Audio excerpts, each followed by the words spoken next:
하겠습니다. 오늘 드려지는 예배는 사순절 네 번째 주일 예배입니다.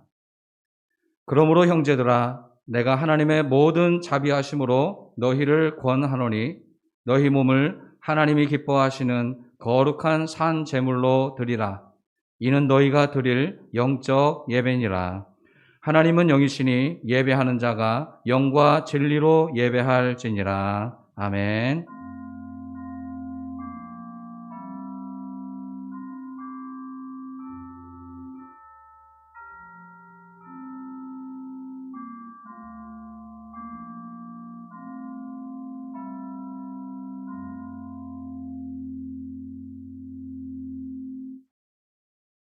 천하 만물을 소생시켜 주시는 하나님 아버지, 감사와 찬송과 영광을 올려드립니다. 하나님께서 모든 사람에게 복을 주시기 위하여 성별하신 주님의 날에 저희들도 몸과 마음을 성결케 하여 예배의 자리로 나아왔습니다. 우리가 입을 열어 찬양할 때 영광을 받아주시고, 손을 들어 기도할 때 귀 기울여 들으시고, 정성껏 예비한 예물을 드릴 때에도 아벨의 제사처럼 기쁘게 훈명하여 주옵소서. 모든 영광을 삼위일체 하나님께 올려드리오며 예수님의 이름으로 기원하옵나이다. 아멘. 경배의 찬송은 찬송가 38장 1절만 부르도록 하겠습니다.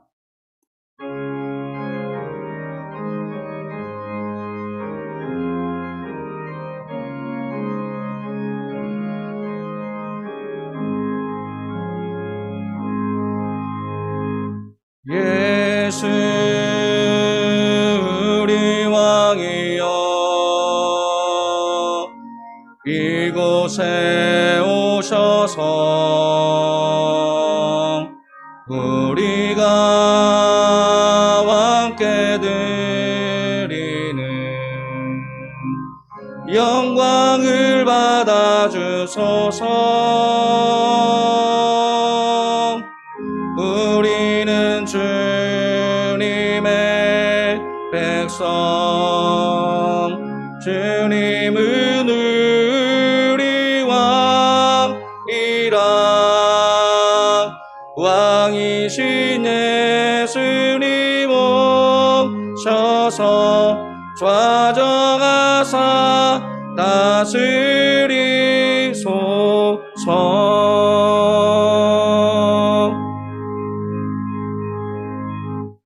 성시교독은 교독문 127번입니다.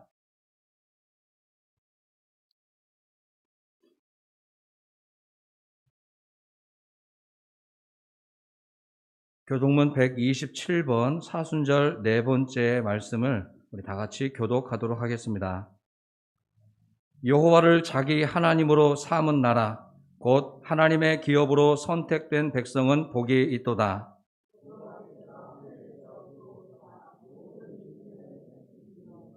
곧 그가 거하시는 곳에서 세상의 모든 거민들을 굽어 살피시는도다.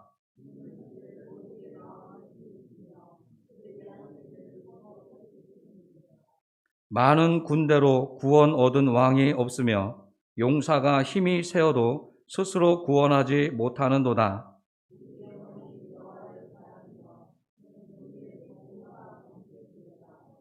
우리 마음이 그를 즐거워하며 우리가 그의 성호를 의지하였기 때문이로다.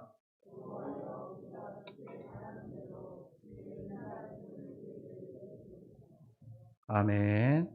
이 시간은 고백의 기도를 드리는 시간입니다. 우리 주보를 보시거나 우리 화면을 바라보시면서 한 목소리로 우리 고백의 기도를 드리도록 하겠습니다. 우리의 죄를 사하시기 위해 십자가를 지신 주님, 이 시간 저희들이 고난의 길을 걸어가신 예수님을 묵상하며 회개합니다. 예수님은 자신의 뜻을 버리고 십자가를 지셨는데 저희들은 내 생각과 내 뜻만을 고집하며 살았습니다. 저희들은 이웃 사랑을 실천하지 못하고 이웃의 아픔과 고통에 무관심하였음을 통감합니다. 예수님처럼 진실하지 못했고 예수님처럼 최선을 다하지 못했고 예수님처럼 굳건하지 못했습니다. 안일함과 타성에 젖어 의미 없는 시간들을 보냈습니다. 사랑의 하나님, 사순절 기간에 드리는 우리의 회개를 받으시고 모든 죄를 용서하여 주옵소서. 예수님의 이름으로 고백의 기도를 드립니다. 아멘. 이 시간은 지난 한 주간의 우리 개인의 잘못과 허물을 구하는 참회의 기도를 잠시 드리도록 하겠습니다.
진심으로 참회한 우리에게 하나님께서 이렇게 말씀하십니다.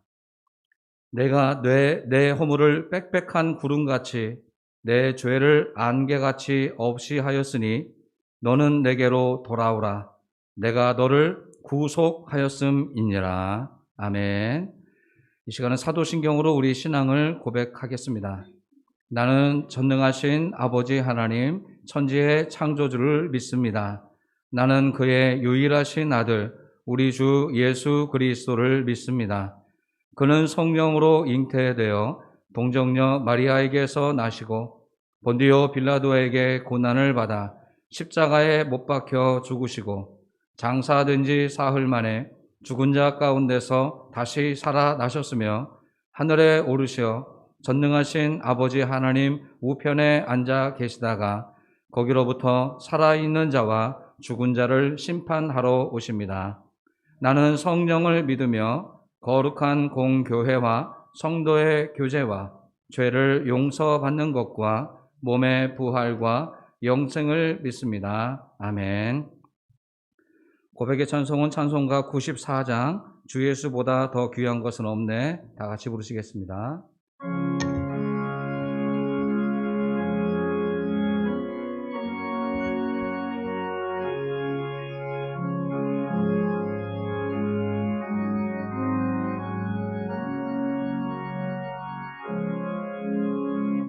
주 예수보다도 귀한 것은 없네. 이 세상 무기와 바꿀 수 없네. 영죽은 내 대신 돌아가신 그 놀라운 사랑 잊지 못해. 세상 즐거움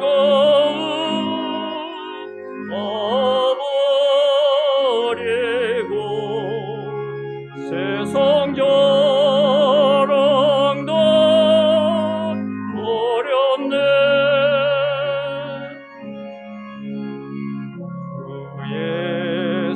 예수보다도 귀한 것은 없네. 예수밖에는 없네. 주 예수보다도 귀한 것은 없네.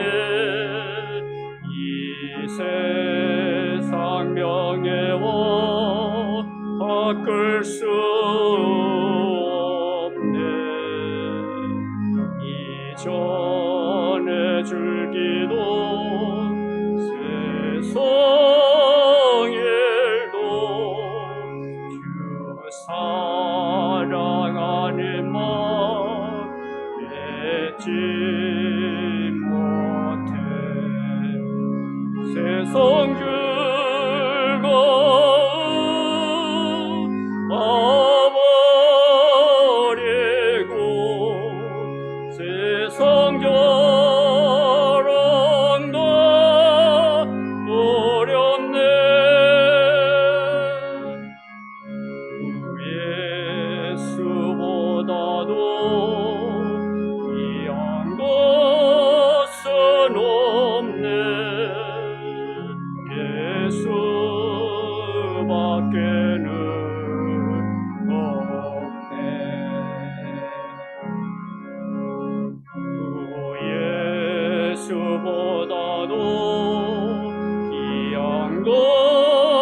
성질거움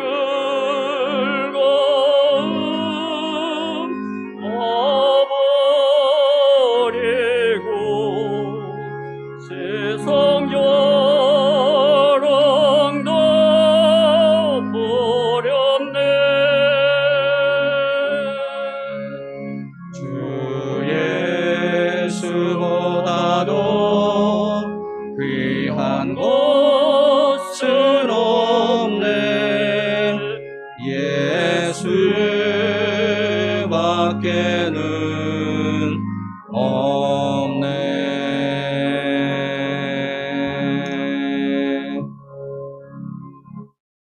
이 시간 예배를 대표해서 오수영 집사님 나오셔서 대표로 기도해 주시겠습니다.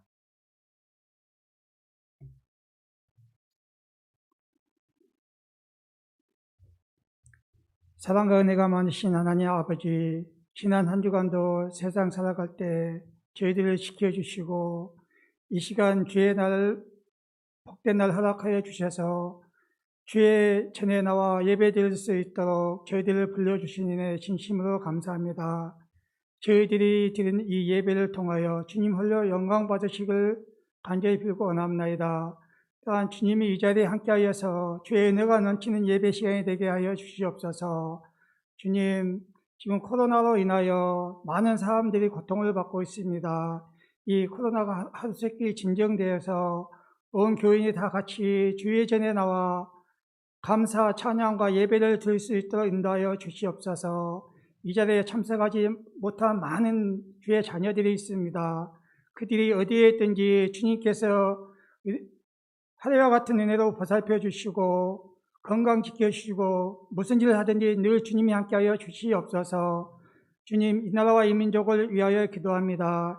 이 나라에 전쟁과 기근이 없게 하여 주시고 평화로의 남북이 통일되어 북한에서 지하에서 고통받는 주의 자녀들이 마음 놓고 예배드릴 수 있도록 인도하여 주시옵소서. 국회의원들이 서로 싸우지 않게 하여 주시고 나라와 민족을 위하여 정치를 할 수 있도록 인도하여 주시옵소서. 주님, 일찍이 뜻이 있어서 이곳에 몸된 교회를 세워주시고 죽을 수밖에 없는 저희들을 구원하여 주시니 진심으로 감사합니다. 이 지역에 많은 믿지 않은 사람들이 있습니다. 그들을 구원할 수 있는 구원의 방주가 되게 하여 주시옵소서. 저희들이 그들을 이곳에 전도할 수 있도록 인도하여 주시옵소서. 아버지, 재단에 세우신 목사님, 말씀의 능력 있게 하여 주시고 하늘의 말씀의 대언자로서 말씀 선포할 때 저희들의 마음에 감동이 있게 하여 주시고 아멘으로 그 말씀을 먹을 수 있도록 인도하여 주시옵소서. 주님, 지금은 사순절 기간을 지내고 있습니다.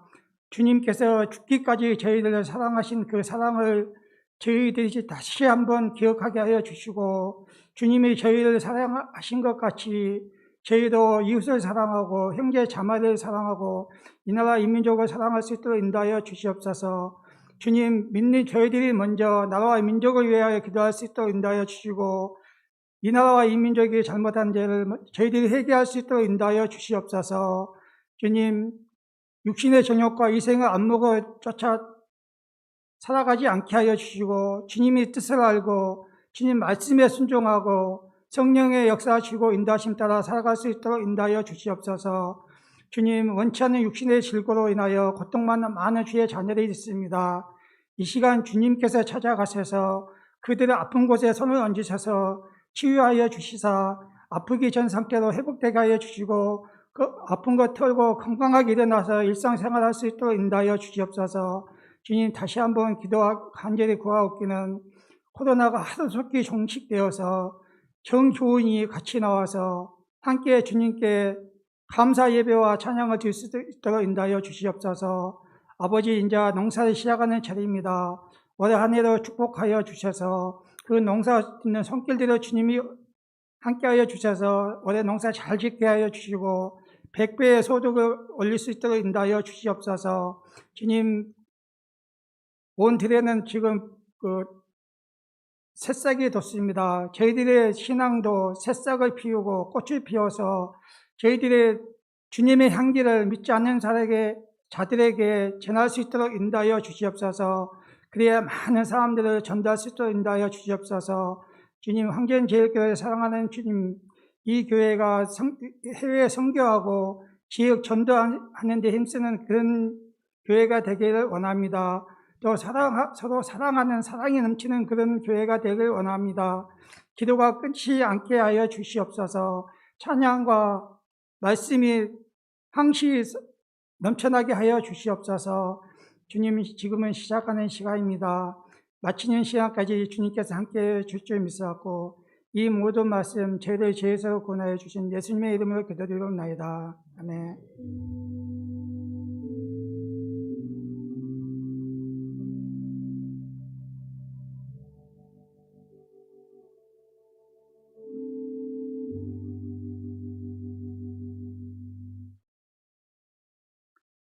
오늘 우리에게 주시는 말씀은 요한복음 1장 29절에서 34절에 있는 말씀입니다.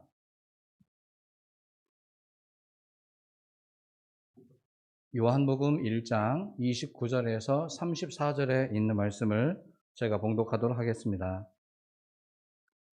이튿날 요한이 예수께서 자기에게 나아오심을 보고 이르되 보라, 세상 죄를 지고 가는 하나님의 어린 양이로다. 내가 전에 말하기를 내 뒤에 오는 사람이 있는데 나보다 앞선 것은 그가 나보다 먼저 계심이라 한 것이 이 사람을 가리킴이라.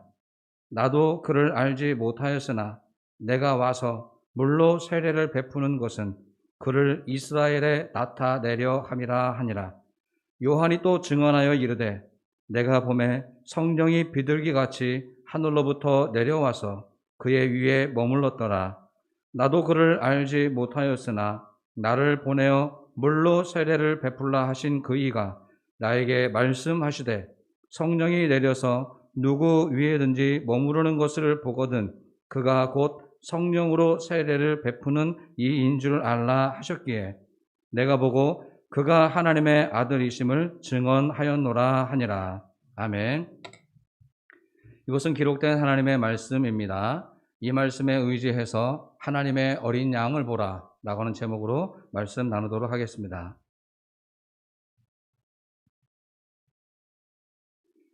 이스라엘의 역사를 구약과 신약으로 나누어 볼 수 있습니다.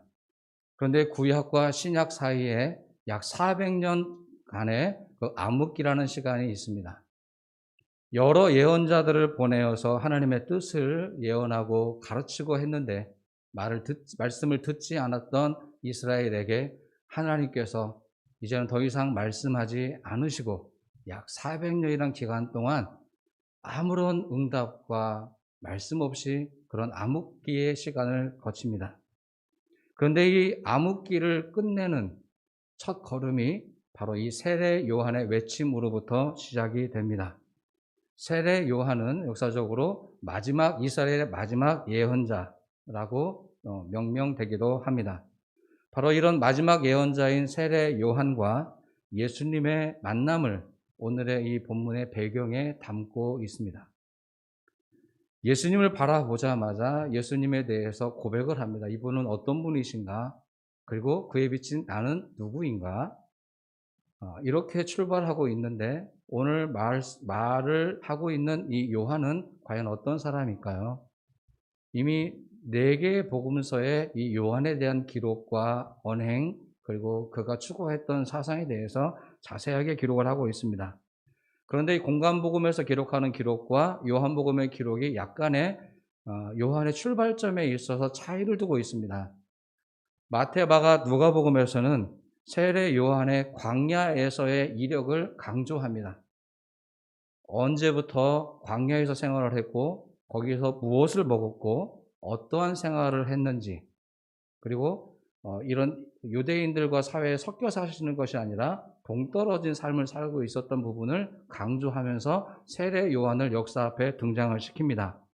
그런데 반해서 요한복음은 이렇게 공관복음이 강조하고 있는 광야에서의 기록을 빼놓습니다. 빼놓은 다음에 독특하게 세례 요한을 역사 앞에 등장을 시킵니다. 저는 이것을 2가지 방식이라고 생각을 합니다. 요한이 스스로 증언하는 것과 또 유대인들이 요한에게 던지는 질문의 형식을 통해서 요한이 누구인가를 밝혀내고 있습니다. 특별히 오늘 본문 이전에 1절에 한 15절 부분에 보면 요한은 이미 증언하여 외칩니다. 계속 내가 전에 말하기를 내 뒤에 오시는 이가 나보다 앞선 것은 나보다 먼저 계심이라 한 것은 바로 이 사람을 가리킨 것이다. 이 동일한 내용이 한 장도 넘어가지 않은 사이에 오늘 본문 안에 또다시 등장을 합니다. 요한은 이미 오래전부터 이분이 누구인지에 대해서 알고 있었고, 그리고 이분에 대해서 증언하는 것으로 자신의 존재를 드러내고 있습니다. 또 하나의 방식은 19절부터에 보면 많은 유대인들이 질문을 던집니다. 내가 누구냐?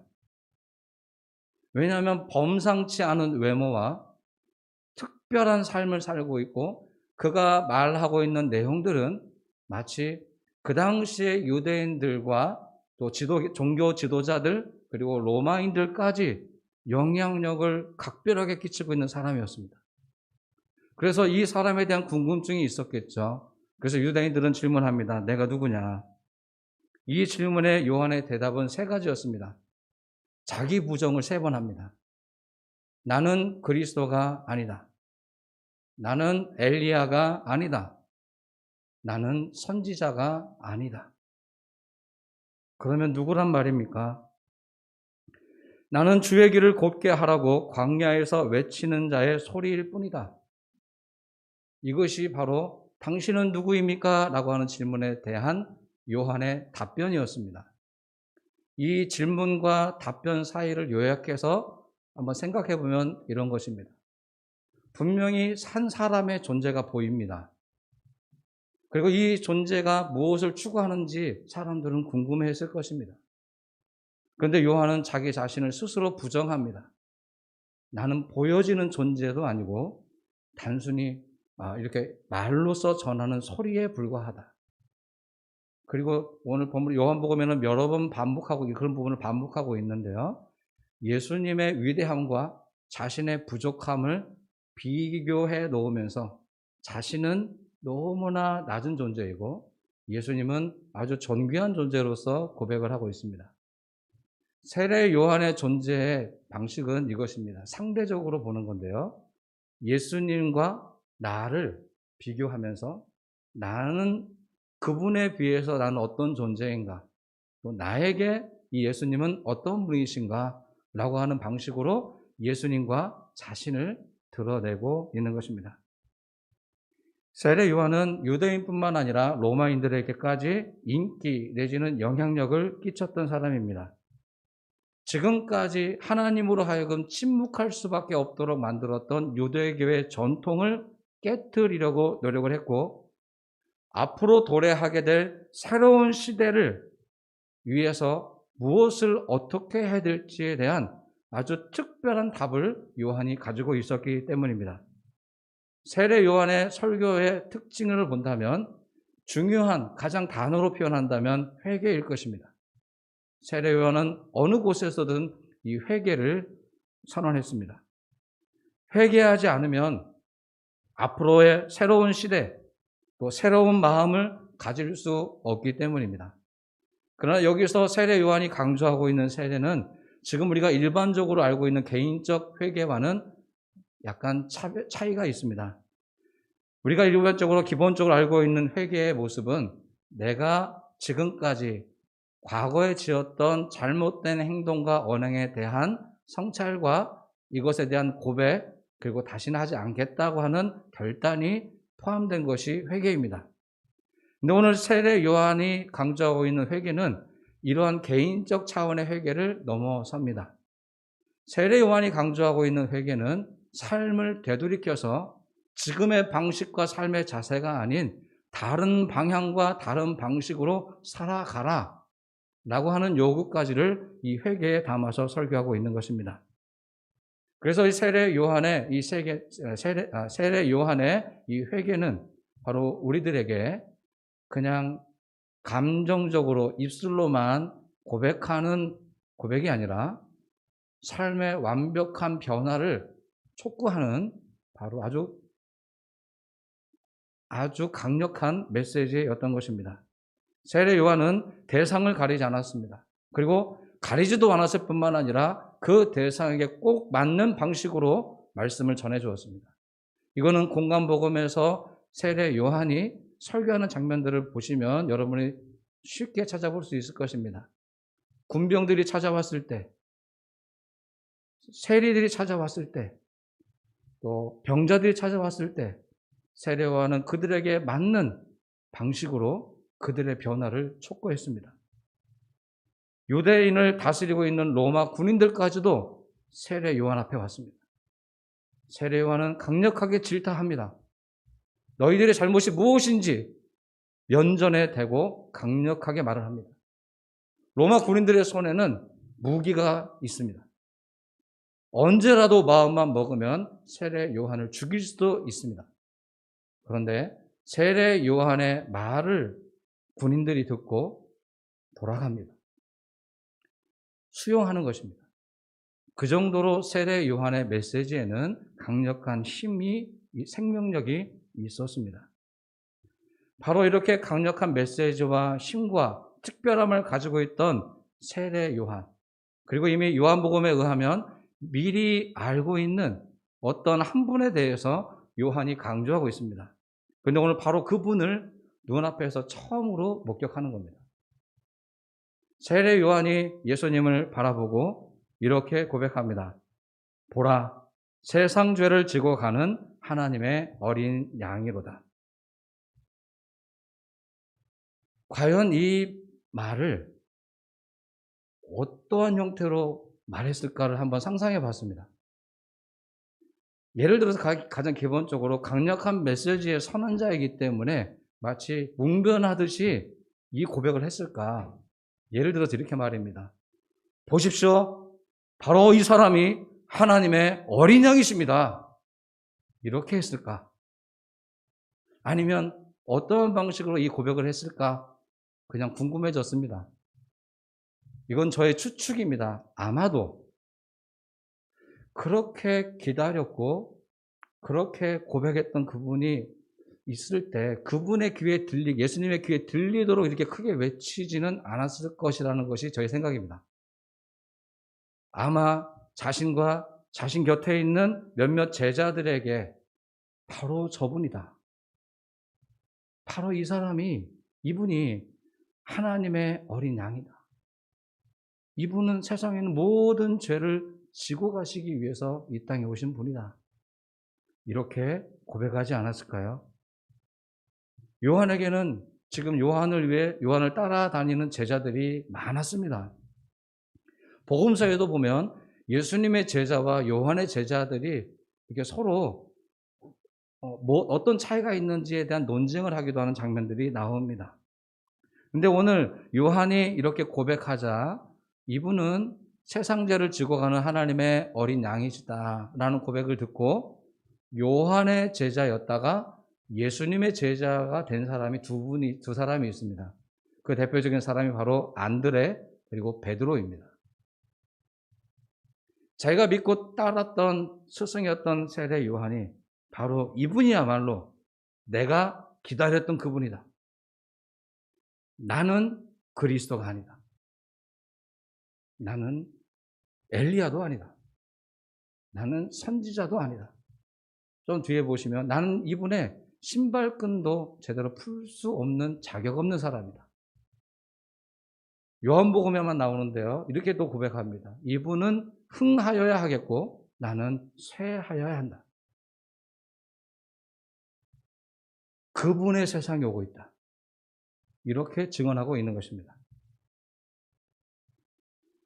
세례 요한은 지금 그 당시의 역사 안에서 가장 영향력이 있는 인물 가운데 한 사람이었습니다. 그분은 말만 하는 사람이 아니고 행동을 옮겼습니다. 그래서 행동하는 양심으로 불렸습니다. 부패한 권력 앞에서 다 몸을 사리고 조심조심하고 있을 때 그는 혈혈단신 앞에 서서 그가 왕이든 어떤 종교 지도자든 상관없이 부패한 권력을 향해 질타를 퍼부었습니다.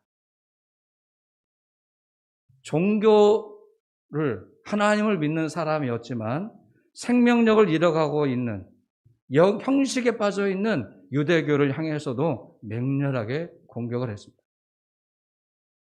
그래서 이러한 요한의 모습에 많은 사람들이 그의 생각, 그분이 가지고 있는 방향에 공감을 하고 많은 사람들이 따라다녔던 것입니다. 제자가 되었던 것입니다. 그리고 이 세례 요한의 집안도 탄탄합니다. 제사장의 가문입니다. 초대 제사장의 가문의 사람이 바로 요한입니다. 그런데 이것과 비교한다면 예수님은 이 요한과 이력서 면에서만 본다면 어찌 보면 보잘것이 없습니다. 세례 요한은 이미 역사의 정점에 서 있는 분이고 예수님은 이제 첫 발을 내딛고 있는 분입니다. 그리고 세례 요한의 이 강력한 메시지와 비판력이 있는 것 반해서 예수님은 아직 그렇게 강력한 메시지를 전하지는 않으셨습니다. 집안만 비교하더라도 세례 요한은 제사장의 가문임에 비해서 예수님은 가난한 집의 목수의 아들이셨습니다. 지금이야 우리가 이렇게 예수님을 따르는 사람이 되지만 그 당시의 사람들에게 누구를 따르겠는가라고 했을 때 많은 사람이 세례 요한 쪽을 선택하지 않았겠습니까? 그런데 요한의 오늘 예수님을 바라보는 이 자세가 많은 사람들을 예수님께로 향하도록 만들었던 것입니다. 그래서 요한복음에서는 이 부분을 아주 강조하고 있는 것입니다. 모든 포인트가 자신에게 좀 쏠리고 있는 그때 나에게 오는 이 스포트라이트를 그분께 비추도록 자기 자신을 계속 낮추고 부정하고 나는 사라져야 하는 존재다라고까지 그렇게 증언하고 있는 것입니다. 예수님에 대해서 고백하고 있는 신약의 여러 성경 인물들이 몇 사람 있습니다. 가장 대표적인 인물이 베드로일 것입니다. 베드로가 예수님 물으셨죠. 너희 나를 누구라고 하느냐 생각했을 때 주님은 그리스도시요 살아계신 하나님의 아들입니다. 라는 고백이 유명한 고백입니다. 또 그와 더불어서 오늘 세례 요한의 고백은 바로 이것입니다. 예수님의 고백이 바로 세상의 모든 죄를 지고 가는 하나님의 어린 양이다. 이외에도 여러 성경의 인물들이 예수님에 대해 고백을 합니다. 내가 지금 무엇으로 우리 주님을 고백하는가? 이건 아주 중요한 점이라고 생각을 합니다. 근데 오늘 세례 요한의 이 고백 속에 담기면서 세례 요한이 말하고 있는 세상의 죄를 지고 가는 하나님의 어린 양이다. 이분은 나보다 앞서 계신 분이다. 역사적으로는 내가 앞선 것 같지만 이미 오래전부터 이분은 앞서 계신 분이다. 나는 물로 세례를 주는 것일 뿐 나의 이 세대의 역할은 이분이 이스라엘에게 오시는 분임을 알리기 위한 도구일 뿐이다. 나에게 세례를 주라고 말씀하셨던 그분이 성령으로 그분 위에 앉게 해줄 것을 보여줄 건데 바로 그분이다. 이것이 오늘 읽어드린 본문을 저의 말로 요약한 것입니다. 나는 아니고 이분이 바로 그분이다. 예수님을 사람으로 보지 않았습니다. 하나님의 아들로 보았고 그 다음에 우리의 자신의 죄만을 담당하는 그냥 속죄 양이 아닌 모든 세상에 있는 죄를 덮어낼 수 있는 어린 양으로서의 예수님을 고백하고 있는 것입니다. 저는 세례 요한이 위대한 것은 예수님을 이렇게 바르게 이해했다는 점이기도 하지만 더 위대하게 보이는 것은 바로 뭐냐면 자신이 가지고 있는 이런 강력한 장점들이 여러 가지 있음에도 불구하고 이 장점을 부정하고 자신을 감추고 새로운 시대에 필요한 예수님, 그분 앞으로 사람들을 옮겨주었다고 하는 것에 대해 위대함이 있습니다.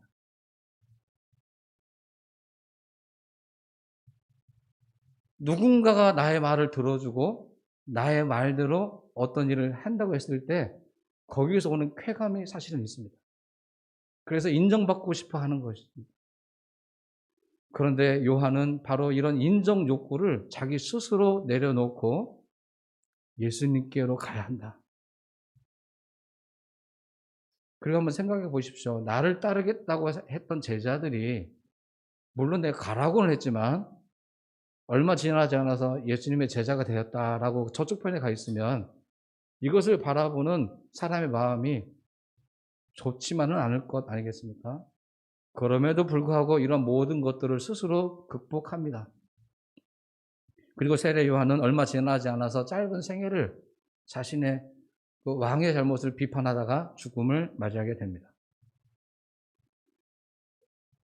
민족의 지도자로서의 세례 요한은 그 자리가 내 것이 아니고 예수님이 계셔야 될 자리라는 것을 알고 있었던 것입니다. 알고 있을 뿐만 아니라 그 자리를 실제로 내어드렸다고 하는데 세례 요한의 위대함이 있습니다. 행복한 삶이란 어떤 삶일까? 많은 것들을 내 소유로 손아귀로 잡아 들일 수 있는 것만이 행복이 아니라 오히려 내가 손을 놓아야 될 때를 정확하게 이해하고 바로 내가 손을 놓고 새로운 시대에는 바로 이분을 통해서 역사가 이루어져야 된다 라고 고백했던 바로 이러한 고백을 할 수 있는 사람이야말로 행복한 사람이라 할 수 있지 않겠습니까? 다시 한번 세례 요한의 고백을 곱씹어 보도록 하겠습니다. 보라, 세상 죄를 지고 가는 하나님의 어린 양이로다. 세례 요한은 예수님을 특별하게 보았습니다. 성공할 수 있는 사람, 아주 힘이 강력한 사람으로서 예수님을 고백한 것이 아닙니다.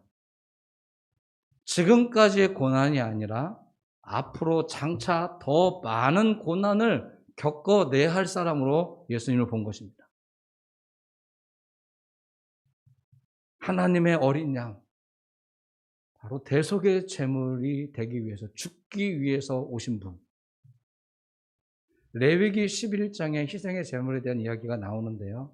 바로 그 모든 우리의 인류의 죄를 다 담당하기에 충분한 분으로서의 예수님으로 고백하고 있는 것입니다.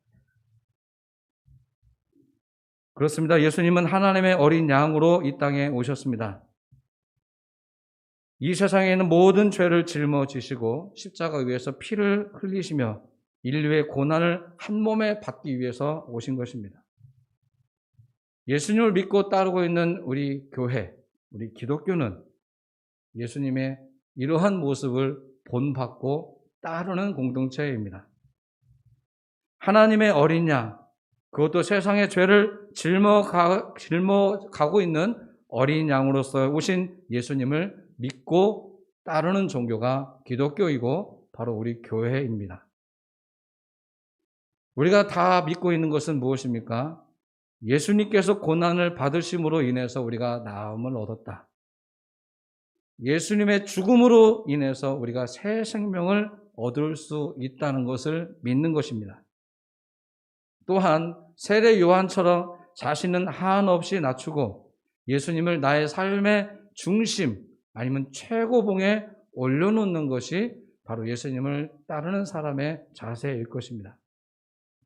이 자세는 오늘의 이 세례 요한의 모습을 통해서 배울 수 있게 됩니다. 사순절 네 번째 주일을 보내고 있는 저와 여러분은 이제 진심으로 우리의 삶의 주인공의 자리에 예수님을 모셔드릴 수 있어야 합니다. 나의 주인은 예수님이십니다.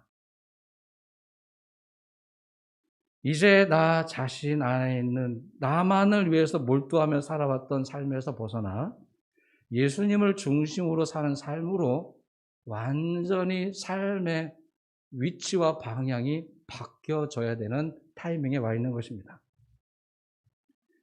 지금까지 우리의 삶의 주인의 자리에서 나를 움직이게 하고 나로 하여금 선택하게 만드는 기준이 무엇이었습니까? 나의 감정이나 내 교육관 아니면 나의 이런 경험, 이런 것들로 인해서 내가 선택할 수 있습니다.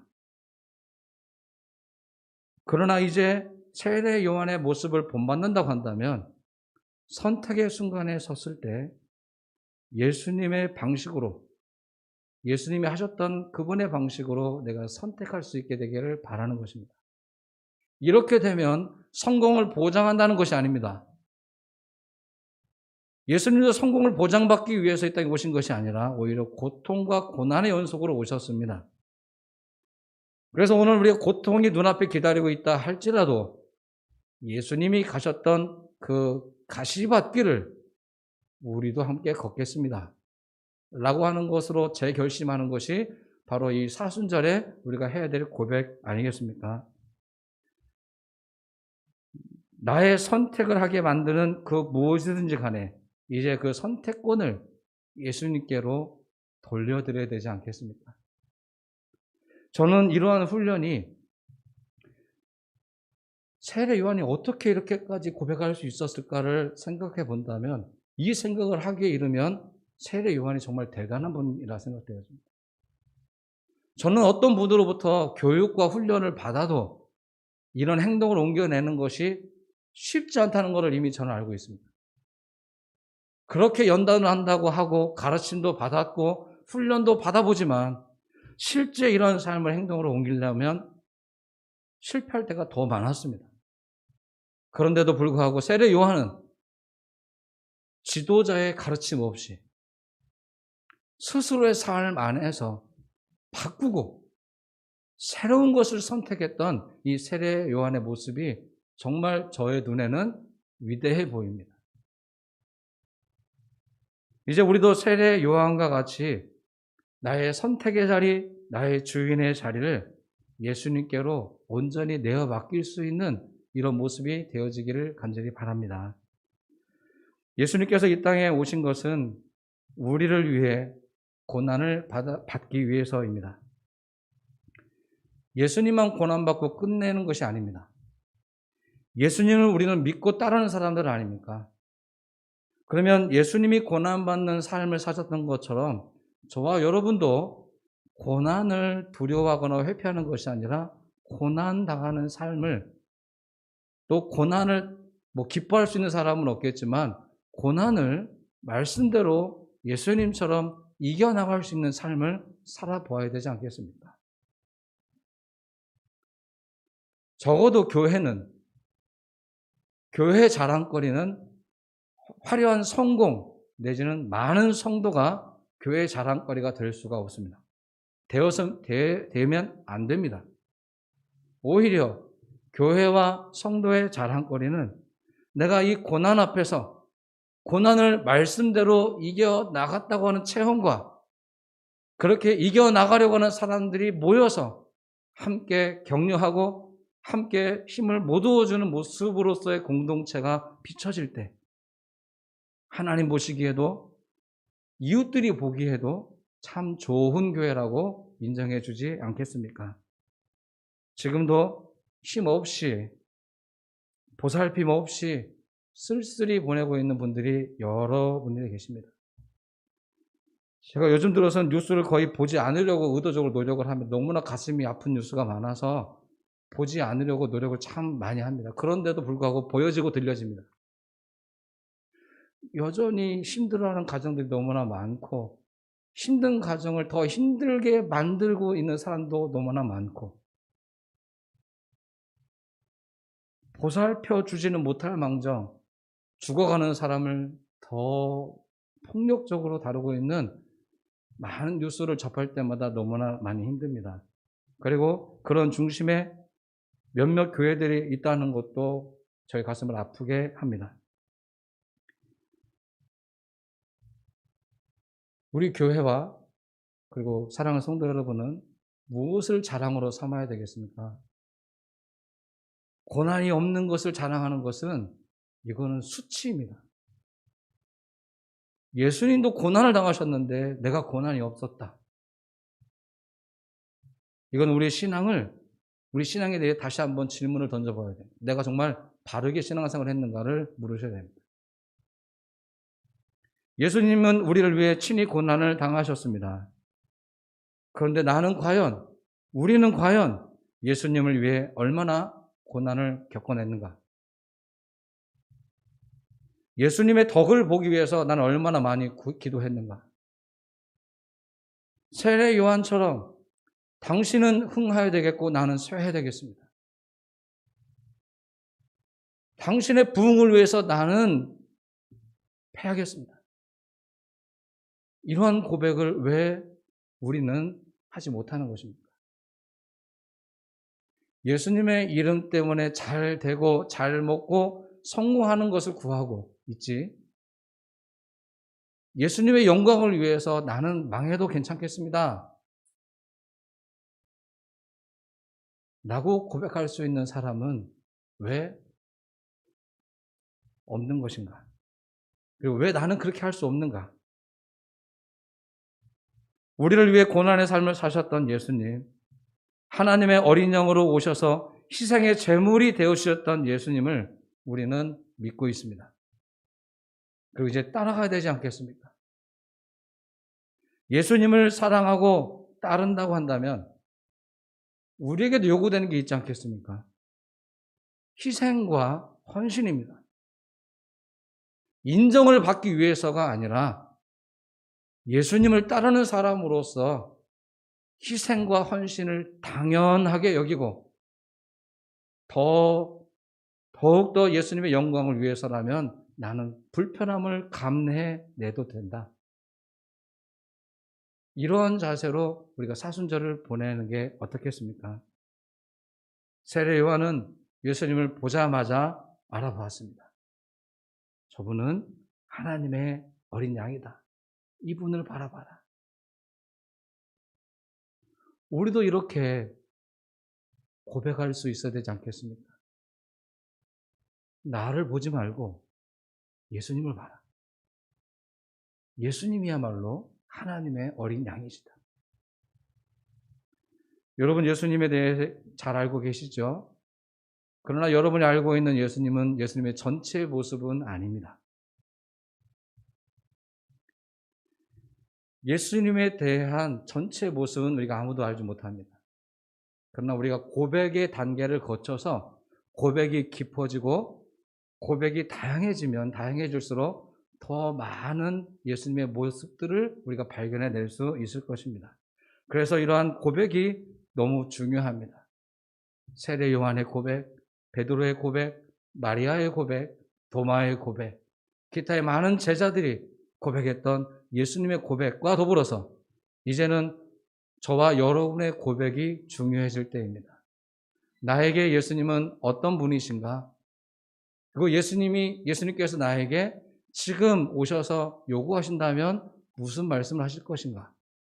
라는 부분들을 참 겸허히 한번 묵상해 보시고 이번 한 주간 동안에 내가 얼마나 예수님을 열심히 믿었는가의 관점이 아니라 얼마나 내가 바르게 예수님을 믿어왔는가에 대한 질문을 던져보시기 바랍니다. 남은 사순절 기간 동안은 우리가 더욱더 예수님을 조금 더 알아가면서 예수님의 고난을 참여하면서 나도 고난을 피하지 않고 고난을 말씀과 믿음으로 잘 극복해낼 수 있다는 것에 포인트를 맞추어서 고난 앞에 서실 수 있게 되길 바랍니다. 저는 여러분의 이번 일주일의 삶이 행복하고 평화로운 삶이 되기를 기원합니다. 그러나 혹시 고통과 고난의 순간이 온다 할지라도 피하지는 마십시오. 예수님처럼 고난을 상대하십시오. 그리고 고난 앞에 묵묵히 걸어가십시오. 그리고 승리의 기쁨을 맛보실 수 있게 되기를 바랍니다. 고난 이후에 승리를 경험하게 되면 그 기쁨은 우리가 누렸던 그 어떠한 기쁨보다 큰 기쁨을 누리게 될 것입니다. 이것에 대한 상징적인 의미가 바로 부활입니다. 죽음은 가장 두려운 것이고 무서운 것이고 극복할 수 없는 힘이었지만 부활은 극복된 힘입니다. 새로운 존재로 지금까지 경험하지 못한 세계로 우리를 인도해 주는 것이 바로 부활입니다. 이런 영광스러운 부활이 우리 뒤에 기다리고 있습니다. 사랑하는 성도 여러분, 의연하게 우리 함께 손잡고 이 고난을 이겨나갈 수 있게 되기를 간절히 축원합니다. 기도하겠습니다. 하나님 아버지 감사합니다. 오늘 세례 요한을 통해 예수님을 바라보게 해주셔서 감사합니다. 오늘 요한이 고백했던, 그리고 요한이 내려놓았던 그런 많은 부분들을 우리가 귀로 들었습니다. 이제는 귀로만 듣는 것이 아니라 내 입술로 고백하고 따르는 진정한 성도가 되게 하옵소서. 예수님의 고난에 동참하고 예수님의 가셨던 그 길을 우리도 따라 걸을 수 있는 제자가 되기를 원합니다. 예수님 이름으로 기도를 드립니다. 아멘. 응답의 찬송은 찬송가 144장 예수 나를 위하여 찬송 부르시면서 봉헌하겠습니다.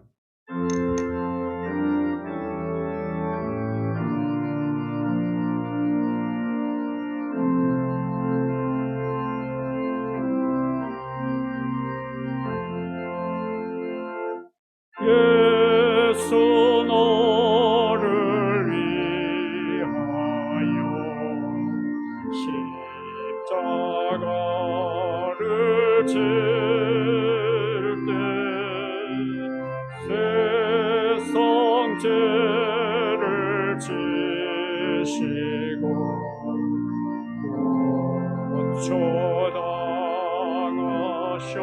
고초당하셨네. 예수님, 예수님, 너의 죄이오유. 보배 피를 흘리니 죄인 받으소서.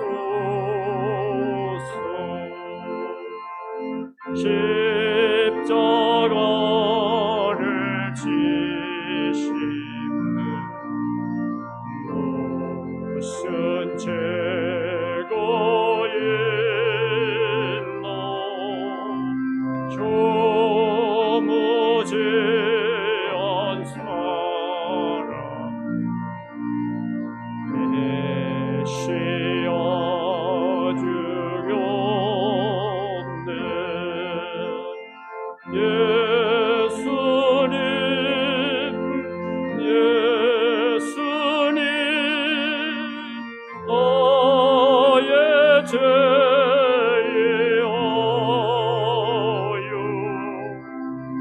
보배 피를 흘리니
한량없이 은혜를 베풀어 주신 하나님, 당신의 귀한 아들을 희생의 제물로 우리에게 보내주심을 감사드립니다.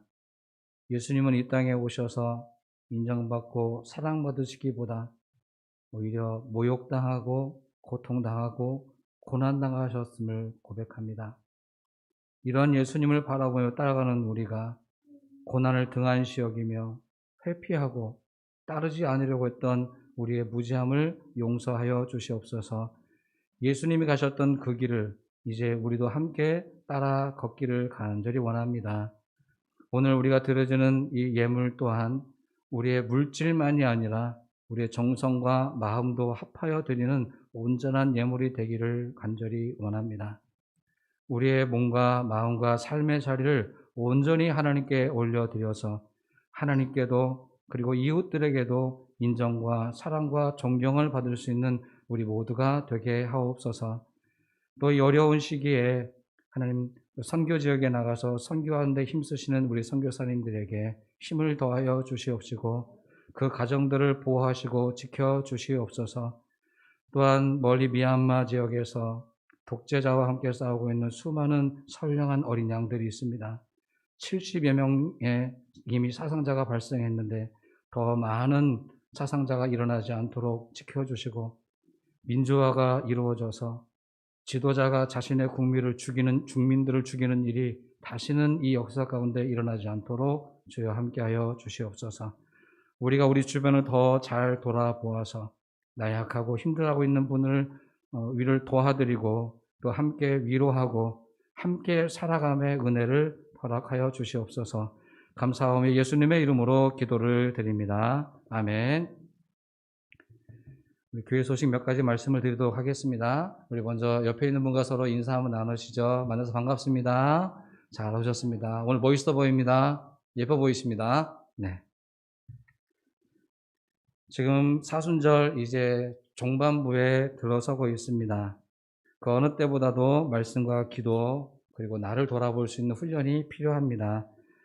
이 훈련 가운데 지금 저희가 할 수 있는 것은 저희가 주일날 주일예배 설교 전체를 유튜브에 올려놓고 있는데 혹시 가능하신 분들은 주중에 한번 반복해서 말씀도 들어보시고 찬송도 따라서 한번 불러보시고 하면서 주중에 반복하면서 이렇게 신앙생활을 점검해 보시기를 추천드리겠습니다. 그래서 오늘 나뿐만 아니라 우리 주변 그리고 나라 또 먼 이웃 나라까지 하나님의 평화가 임할 수 있도록 기도해 주시기 바랍니다. 저희 교회 창립 기념 주일이 4월 4일 주일입니다. 이미 3주째 광고 드리고 있으니까 내용은 여러분이 잘 이해하셨으리라 생각합니다. 잘 준비해 보시고 마지막 주일까지 여러분이 준비한 시, 그림, 기도문 등등의 내용들을 저에게 제출해 주시면 예쁘게 편집해서 게시해서 모든 성도들과 함께 기쁨을 나눌 수 있도록 하겠습니다. 지금 교회 청소는 매 토요일 오전 10시에 진행하고 있습니다. 어제는 우리 백야 상수평 건구 지역에서 오셔서 아주 열심히 부지런히 청소 잘 해주셔서 감사합니다. 이번 주에는 월등과 괴목 지역에 사시는 성도님들 오셔서 함께 청소해 주시면 좋겠고요.